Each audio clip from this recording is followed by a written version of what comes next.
یک سرودی پدر بخوانم برای مخلصای عزیز.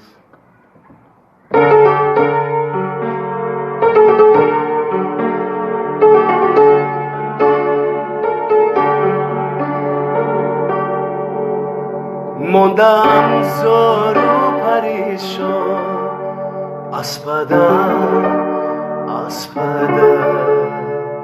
یک یتیمی دیدگیر از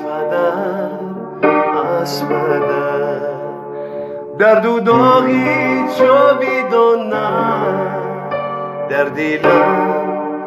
دیلم درد و داغی جاویدان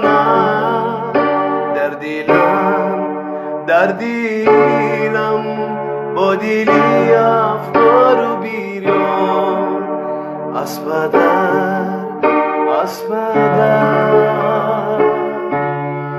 جان پدر.